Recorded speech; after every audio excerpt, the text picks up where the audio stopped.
All right, we are live on YouTube. I'm just waiting on that video to connect on my other monitor so that I can grab that link and put it in our free business mastermind group so that our members can join us easily and conveniently here on YouTube live. All right, let me see. I see we got a link. Uh-oh, I done clicked the wrong thing, y'all. Okay, here we go. Let me copy that link and put it in our group. There it is. So that is cycling and posting. Just needed to post. All right, that is posted. So let me make sure that I can see the YouTube live chat. Great. We can officially get started. Welcome to the Her First Six Figures Morning Show, which is more of an interactive coaching and training experience that is a part of our free business mastermind group that positions Black and Brown female online service-based entrepreneurs to generate your first six figures by learning how to make the money and create time freedom. This week's blog is at shaycannon.com/decisions. That's shaycannon.com/decisions. Put that over here on the YouTube side.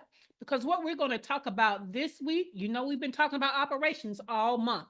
But what we're going to talk about this week is how to turn your business data into operational decisions. Okay. We've been talking about this data-driven decisions. We about to get into it this week. Okay. So, in the noise of what everybody else is doing and just trusting your gut for what is best for your business, the data is the quiet truth teller. For online service-based entrepreneurs like you, data is not just numbers. It's insight into what's actually working, what's heartbreakingly failing, and where your next level lives. What you're aiming for when you're aiming for that first six figures and beyond.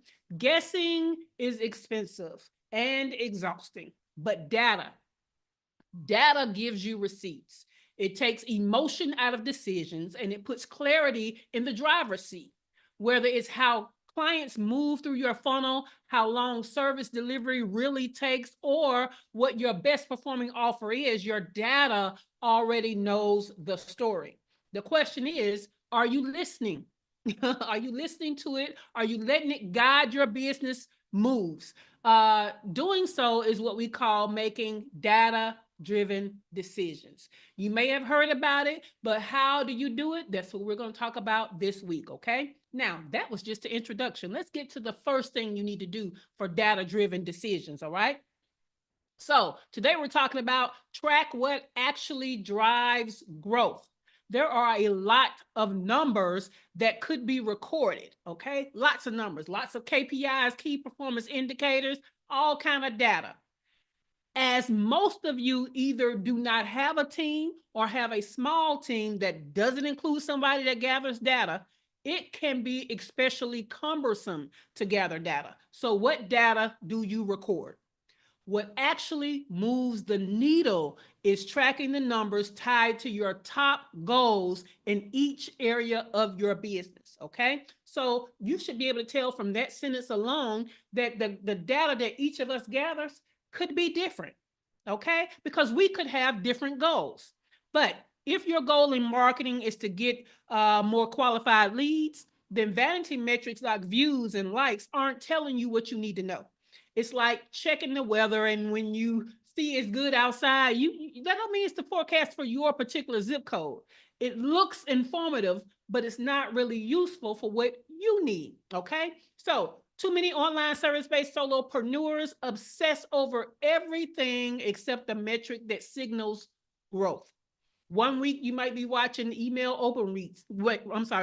Email open rates. The next is how many people liked your offer post, but you're still not making sales. That's not insight, that's distraction.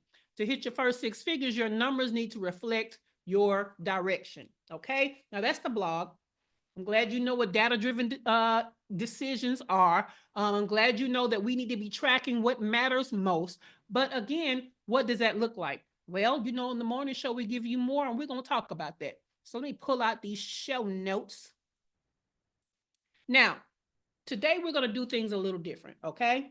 because I wanted to give you more of an idea of the data you should be tracking in the different areas of your business, okay? So I picked 4 key areas that bring about business growth: marketing, sales, finances, and general operations. Okay, so general operations would include admin stuff, but it will also include servicing stuff. So that's why I put it in there under one as operations. So we got those 4 categories. And what I'm going to do is give you the top 5 pieces of data you might need to be collecting in that group, okay, in that area. So let's start with, so this is different than how we do our 10 strategies, right? So we're doing 5 for each one of the 4 areas. So let's get into the first area, which is marketing, okay? And marketing is the question that you want to ask and you want answered by your data is, are you attracting the right people? Okay? Marketing. Are you attracting the right people? So the top 5 pieces of data that you might need to be trying to capture for that: lead source breakdown is number 1, okay? Where are your leads actually coming from? That is the one piece of data that lets you know, are you putting all of your efforts in the right place that is actually getting you leads into the business, okay? So that's number 1. Lead source breakdown is data that you need to have for marketing. Number 2, top performing content. That's engagement and leads generated. So what we basically want to know is what topics actually move people closer to working with us. Okay, because guess what? That data is going to tell us what we need to talk more about. All right. Now, number 3, conversion rate from content to leads. Okay. And that is just how many people take action from your posts and from your emails. Okay. If you have calls to action on your blogs, from your blogs, how many people are taking action? So that is going to be the conversion from just them reading the content to them taking an action, okay? Number 4, email list growth rate, okay? We want to know how many new subscribers are we having per month, because the list is a warm lead asset. So if you're doing things as a part of your marketing to build your email list, then a key piece of data is, how is that list growing? Okay, great. The last one, number 5, is audience growth rate. So how fast are you growing your social following? Okay, because at the end of the day, there's the social following, and then there are the number of people within that following that are actually actively listening and following and taking actions, right? But the bigger the following, within that bigger following, the larger the number of people that are actually engaging. Okay, so that was marketing. Let's go to sales. And your goal with your data is to see, are you converting leads into revenue? Okay, that's the data that we want. Sales is, are we converting leads into revenue? So the first point of data that we need to be trying to look at for sales is discovery call conversion rate. Most of us that are service providers, we have a discovery call or some kind of initial consultation or initial conversation, because let me tell you how a discovery call can actually be a DM, answering questions via DM, right? You're doing the same thing you would do on a call. So it's not always that call. If you are talking to somebody one-on-one about working with you, that's a discovery communication. I'm just saying call because most of them come in the form of like a meeting, okay? So how many calls and then how many people close from those calls, all right? Number 2, sales conversion by offer. We talked about this last week, but we need to know which offers are actually bringing in money consistently, okay? Which offers are actually bringing in money consistently. Every offer may not be the bee's knees, so we need to know so we can stop putting energy, team, time into an offer that's not getting us any money, all right? Number 3, revenue per lead. So how much each lead is worth helps with the pricing, helps with your lead generation decisions, okay? Now, this also is going to appear in another area of business, if I'm not mistaken. Yeah, it does. But if you understand how much a lead is going to pay for something, that may help you to make decisions like how much to spend on ads. Okay? How much to spend on a free event. Because if you understand that that lead, you may be spending $5 per lead, but you're going to get in $200 per lead, it's worth it to do $5 per lead to get something in, right? So that's just an example. All right, let's go to number 4 under sales, and that is time from lead to close. How long does it take you from somebody coming into your ecosphere as a lead to close them on something where they give you money? How long does that usually take? And for some of us, if we have tripwires or down sales, we might even want to know not just generally how long it takes them to come into our ecosphere and give us money, but also how long does it take them to come in, give us money the first time, but also then buy our main offer. We need to understand, what does that time period look like? How long does it take people, so that we understand what is the cycle from lead to client. Number 5, follow-up response rate. Okay, the fortune is in the follow-up. So how long is it taking you to follow up, and how long is it taking them to answer? Okay, so are people responding after your first touch point? If not, you need to have some kind of follow-up in place. How long is it taking you to follow up? How long is it taking them to take an action from your follow-up? All right, cool. Next area of business, finances. Okay, finances. And what we want to know is, know the numbers that fund our growth. Okay, we need to know the difference between revenue, expenses, profit. Okay, we need to know these things. Okay, so one of the data points you want to know is monthly revenue versus your revenue goal. How much money are you bringing in, and what is the gap in between what you're bringing in and what your goal or what you desire to bring in monthly? Okay, so that's number 1, data point. Data point number 2, what is your offer's profit margin? We talk about this a lot for us service-based businesses because we suck at looking at our profit margin. It is way more clear to product-based businesses what their profit margin is, and it's very skewed with intangibles when it comes to us service providers, because most of us are literally selling our brain, right? We're literally selling our intelligence, and it's hard to understand the profit between what we're selling it for and what we could get for it. And so what's revenue and what's profit, right? Number 3, that data point is monthly recurring revenue. Monthly recurring revenue. A lot of us have the type of business model, excuse me, where, it takes us bringing in a client, servicing them, and then they go away. So we have to bring in a client, service them, and then they go away. That is one form or one type or one stream of income. There is recurring income as another type and another stream. And that is where you have someone paying you every month for something. So it recurs, right? Or they can be paying you every quarter, okay? Or they can pay you every year, annually. But how is your income recurring? Okay, so monthly is the easiest increment. So it is especially important for you to have some type of offers that has some type of retainer or payment plan or some type of subscription, so that you're not always hunting to eat to get, I got to do something. I got to do something to bring them in. I service them and then they go away. Then I got to do something to bring somebody else in. I service them and then they go away. That can't be your whole business model. Okay, you have to bring in some recurring revenue, and then we need to track, what does that look like? How much is coming in? How many clients is that? Okay. Number 4, cash flow in and out. Cash flow in and out. Okay. So when is money coming in, and when are bills due? We kind of talked about this last week. Some of us only look at the number of, our expenses. I'm just going to throw out some round numbers. Or our expenses are $800, but we're bringing in $1,000. So we got $200 profit. We should be great, right? But if you're getting $500 on the first of the month and $500 on the 15th of the month, but most of that $800, like let's say $700 of the $800 is due in between the 1st and the 14th, you don't have good cash flow.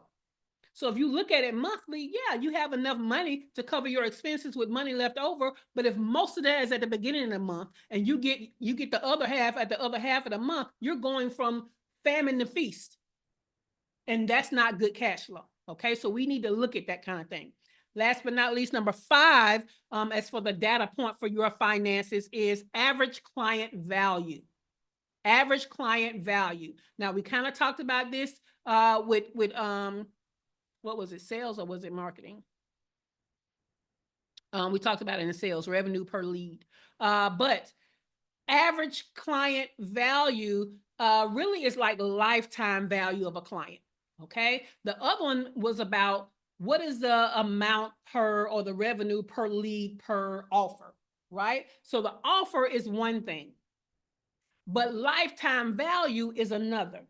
So some of you have bought one offer, all right? So then I can look at, what was the value of you as a lead for that one offer? But most of you have bought more than one offer, will continue to buy offers. And so I have a larger lifetime value for you than just a one offer profit from you, okay? So the last area in sales, we were talking about revenue per lead. Now we're talking about lifetime value. So again, that might allow me to foot the bill for a retreat for some of my highly engaged, high scoring leads where they come and all they have to do is fly in. All they got to pay for is their transportation. Because if I understand that their lifetime value might be $10,000, then them paying $2,000 for a little old retreat is nothing when the difference between it is $8,000 in profit. Okay, so you have to understand how your lifetime value of clients come into your decision making. All right, our final area of business, general operations. Our goal here with our data is to understand our sustainability and our scalability. Okay, these are the data points that we need for that, the top 5. Number 1, client delivery time versus the time you estimated it would have taken. So what is the real time duration of how long it takes for you to get a client in and out versus what you projected it to be? Because again, this goes to that week we talked about capacity. Okay, so we need to know that number. Number 2, open projects versus completed projects. Again, this is another insight on capacity, because if things are half done and you're still bringing in clients and there's not enough closed projects, you know what I'm saying? That's an imbalance, and that is a process problem, which is why it's under operations. Okay. Number 3, this data point is your support tickets or your client questions. Basically, it's client feedback, okay? When they have client issues, when they have questions, when they have needs, because we want to take recurring issues and understand that that's a broken system, okay? That's going to be something we have to fix. Number 4, repeat client rate, okay? Do clients come back? Do clients come back? If not, is the offer complete or incomplete? Because see, if they're not coming back, are we not addressing a next step? Are we not taking advantage of a partnership where we can hand them off for the next step, but still make a commission? We need to understand what's going on if we don't have repeat customers. Do we not have a business model for repeat customers, or are we not benefiting from them moving to the next level? Okay, so look at your repeat client rate. Last but not least, number 5 data point under operations is number of documented SOPs and templates that you use or don't have. Okay, either one. Those are numbers we need to know, because you need systems. Okay, a lot of y'all feel like y'all got superpowers. I can multitask. I can get a lot done. I'm highly productive. You supposed to have SOPs. Okay, nobody cares about your superpowers. Put them SOPs in place. All right. Now, the question for today, let me get this copied so I can paste it. Boom, I put it in the studio chat. I'm going to come over here to YouTube and throw it over there. All right. So the question of the day is, which of these data points have you been overlooking that could actually shift the needle towards success in that area of your business. Okay. I'm going to go back through them without all the extra. Remember, we got 4 areas and I gave you 5 data points for each area. First area was marketing. The 5 data points were lead source breakdown, top performing content, conversion rate from content to lead, email list growth, and audience growth rate. Okay, that was marketing. Under sales, we have discovery call conversion rate, sales conversion by offer, revenue revenue per lead per offer. Okay, time from lead to close, follow-up response rate. Okay. The third area of business was finances.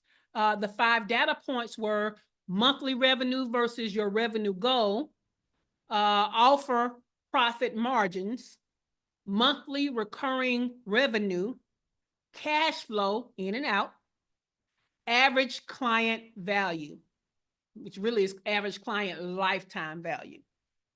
Our last area of business was general operations. Our 5 data points were client delivery time versus the estimate time. So the real life time that you delivered it in and what was your forecast time. Number 2, open projects versus completed projects. Number 3, support tickets or client feedback and questions. Okay. Number 4, repeat client rate. Number 5, number of documented versus undocumented SOPs, templates, etc. All right. So we're going to start with Kimberly, but we know that you're at the Dream Funder, or can you come off the mic since you may not be? I can come off the mic for a minute. All right. So which of the data points have you been overlooking that could actually shift the needle towards success in that area of your business? So I'm definitely going to call myself out, and I'm going to say marketing and finances.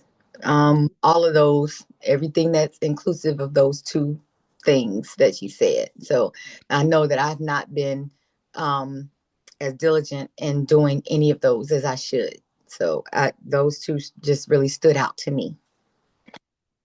Gotcha. That was some good ones. Woo, good Lord. All right, let's go to Dr. Latoya. Dr. Latoya, which of these data points have you been overlooking that could actually shift the needle towards success in that area of your business? Which one was the category before marketing? Marketing was the first category. Oh, okay. What was the categories were marketing, sales, finances, and operations. All right, so no, it's in sales. Okay. Can you read those for me again? Sorry. I can. So the 5 data points were discovery call conversion rate, sales conversion by offer, revenue per lead per offer, time from lead to close, and follow-up response rate. Time from lead to close. I think if I track that a little bit better, it'll help me kind of clean up the funnel or clean up the loop. Yeah. Because if it's taking too long, you got to identify what part of the process is making it take too long, because something could not be working or not be working as well as it could. So yes, you're right. Cool beans. Let's go to Dr. Tachi. Dr. Tachi, which of these data points have you been overlooking that could actually shift the needle towards success in that area of your business? So I'm going to go the last one, the number of documented versus undocumented. Was it the SOPs? Yes. It was SOPs and templates. And templates, yes. Yeah. Because some things are just in my head. So yes. Gotta get them out. That's an issue I'm having with one of my clients. Everything is in her head, so I can't help. And then when you get it out your head, it's too vague. Can't help with that either. So yeah, get them out.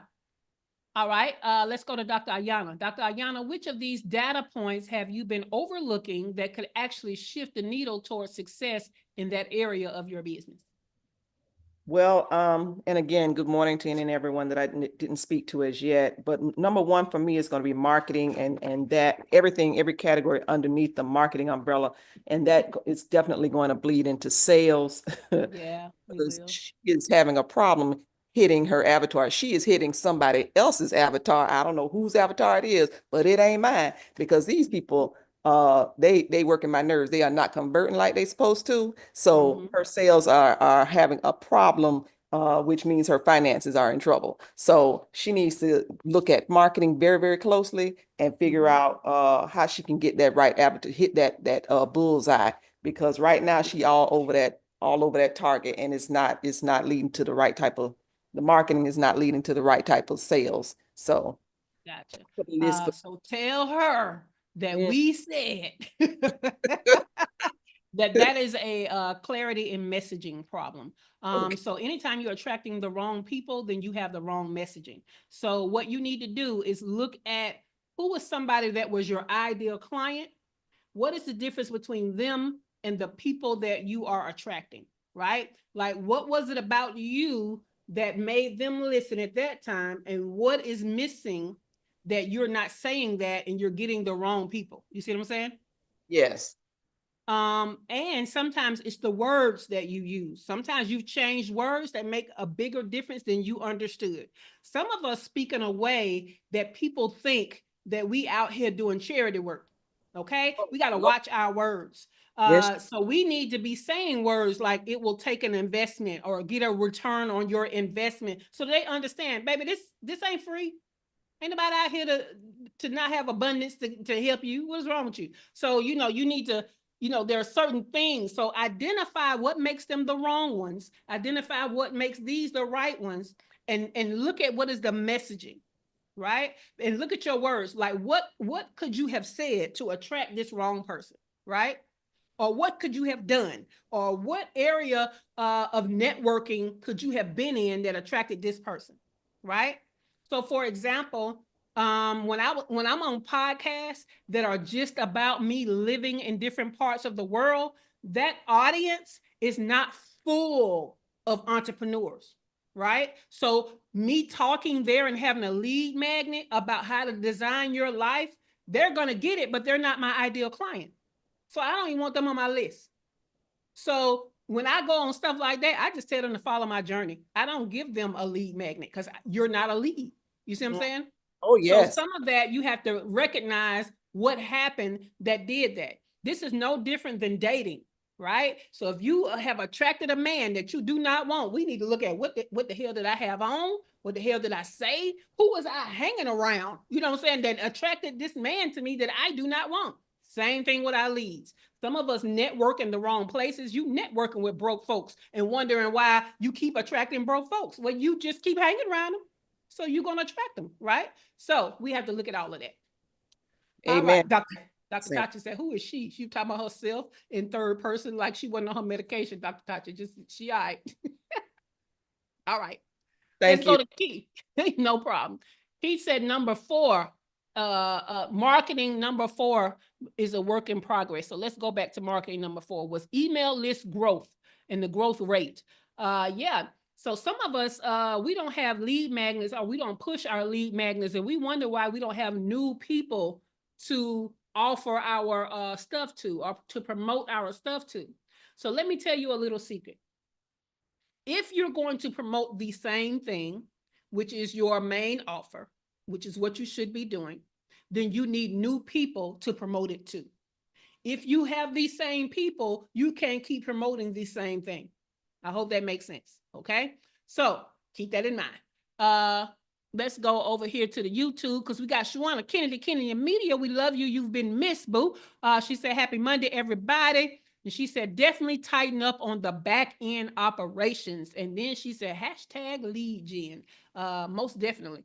All right, so this is going to be a great week because I've been talking about data-driven decisions forever. And when I sat down this weekend and was like, all right, what should I talk about next to close out operations and structure? Like, what is something that will be uber transformational for you for us to kind of break down and talk about? And then it came into my spirit. Oh, we talk about data-driven decisions, but we don't talk about what data and how they drive decisions. So that's what we're doing this week. So today we talked about what data should you be tracking for growth. You're one person. You can't attract all the data. You can't track all the data, right? So if we just start with the main ones, right, and start tracking that, then we get in the flow of it. We can start adding new things to track because now we got that down. We can add some new stuff. Also, as we're adding new team members, we can start having them tracking their different areas. That's going to be helpful. This is when you're going to start creating dashboards where you can see data at a glance instead of them telling you the same thing that was on the back end of the tech, because that's going to take too long, right? So all of these things. So what data to track? Tomorrow, we're going to talk about recurring problems means that you have a broken system. Okay, we're going to talk about that tomorrow. Now, does anybody have any questions about what we talked about today, which is how to turn your business data into operational decisions? We're just getting started, but anybody have any questions or value add, something you want to add of value, or any kind of aha moment that you might have had from today's content discussion? Anybody?